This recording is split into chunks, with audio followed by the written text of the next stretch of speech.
The following video addresses the maintenance and repair of the LF880V MasterSeries backflow prevention assembly from FEBCO. Before beginning any work, please familiarize yourself with these procedures to avoid injuring yourself or damaging the valve. Product resources, including installation and specification sheets, repair kit ordering information, and additional videos, can be found at febcoonline.com. The LF886V features inlet and outlet shutoff valves, 2 check assemblies inside the valve body, 4 test cocks, a bypass assembly, and a relief valve. The bypass assembly includes 2 shutoff valves, 2 test cocks, a water meter, and a bypass check. No special tools are needed for inspection or repair. You'll need an adjustable wrench, a flathead screwdriver, and a socket set. FEBCO backflow prevention assemblies can be serviced in line. We'll begin by shutting down the system. Note, this is a dry demonstration. In real-world applications, some water will escape the valve during the following procedure. Take proper precautions. Slowly close the outlet shutoff valve.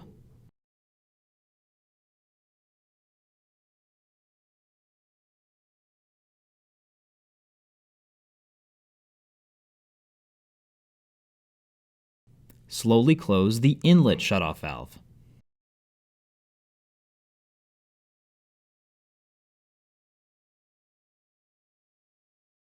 Bleed residual pressure by opening the number 4, number 3, and number 2 test cocks, cupping your hand above the valves to minimize water spray.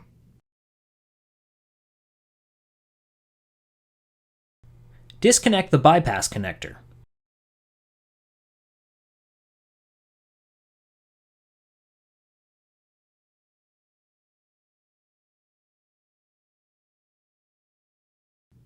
Remove the cover bolts, removing the 2 bolts that are located next to the retainer pin last.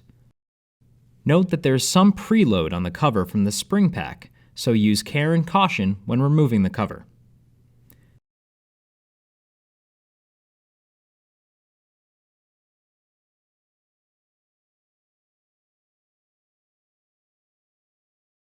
Inspect the bearing socket on the check cover. Excessive wear, cracking, or other apparent damage indicates replacement of the bearing socket is required.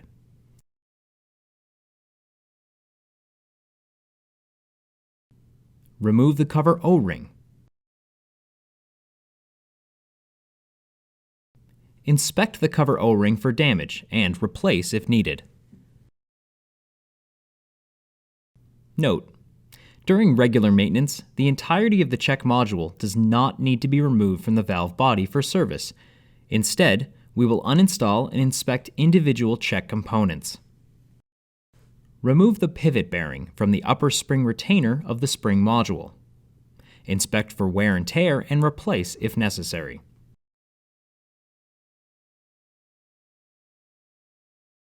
Remove the spring module for inspection. The spring is held in place by a load pin and 2 retaining clips.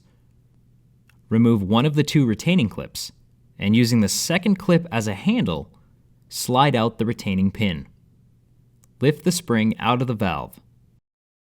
Inspect for wear or damage, and replace if necessary. Inspect the check disc. The check disc assembly is held in place by a jam nut connecting it to the check disc arm. Unscrew the jam nut and washer.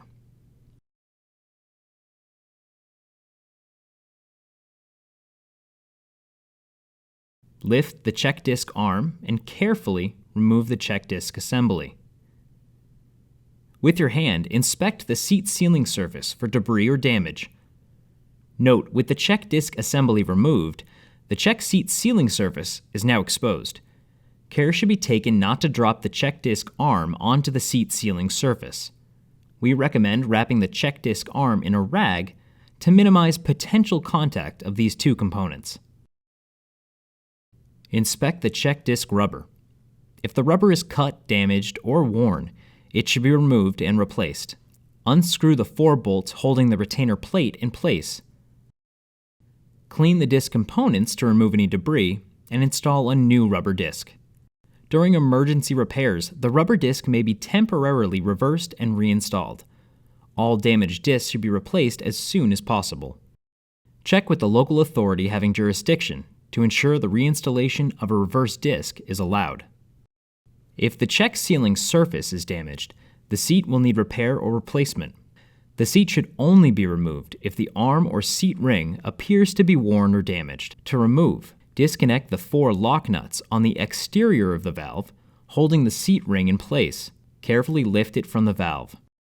With all the check components cleaned or replaced as needed, it's time to rebuild. If you remove the seat ring assembly, make sure to properly reinstall and lubricate all O-rings, including the stud and main sealing surface. And evenly tighten the 4 locking nuts. Do not over-tighten the lock nuts. Reconnect the check disc assembly to the arm by rethreading and tightening the jam nut and washer. Note, when the jam nut is tight, the check disc is designed to wobble. Reconnect the spring assembly by replacing the load pin and retaining clips.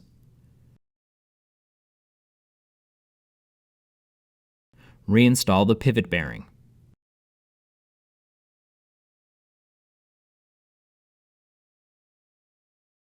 Replace the cover O-ring, lubricating as needed.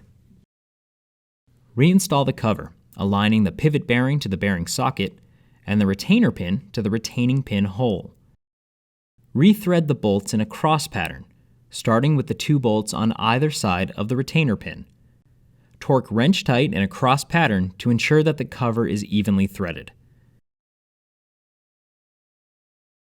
Repeat the previous procedure for the second check, replacing damaged components as needed and ensuring the valve body is free of dirt and debris. The bypass features a backflow assembly which should be inspected and repaired as needed.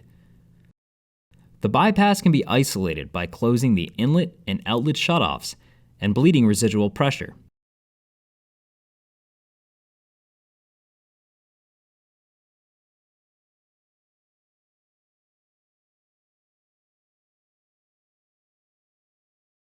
Using a wrench, remove the valve cover. With the cover removed, the cover O-ring, spring, and check disc holder can be removed. Carefully remove the check seat. Inspect and clean all check components and replace as needed if damaged. If the check disc rubber is damaged, it should be removed and replaced. However, during emergency repairs, the disc rubber may be reversed and reinstalled. Damaged discs should be replaced as soon as possible, and local authorities should be consulted to ensure the reinstallation of a reverse disc is allowed. To rebuild, reinstall the check seat, ensuring it's properly positioned in the valve. Replace the check disc holder, spring, cover O-ring, and cover, hand tight plus a quarter turn with a wrench.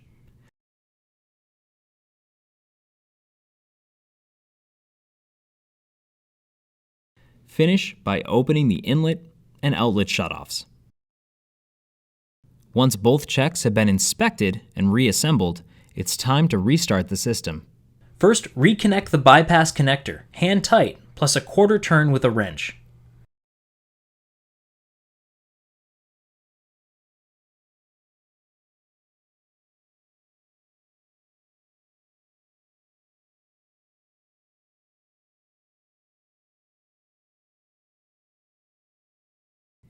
Start by closing the number 2, number 3, and number 4 test cocks. Slowly open the inlet shutoff valve halfway to allow the valve to fill with water. Bleed any air trapped within the system from test cocks number 2, number 3, and number 4 in this order by cupping your hand over the test cock, opening halfway until water flows from the open port, and then closing. Once all air is purged from the system, fully open the inlet shutoff valve.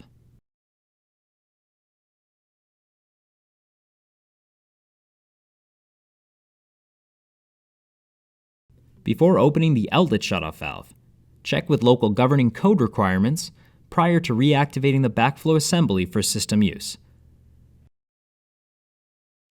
For more information on the MasterSeries backflow prevention assembly, head over to FEBCOonline.com.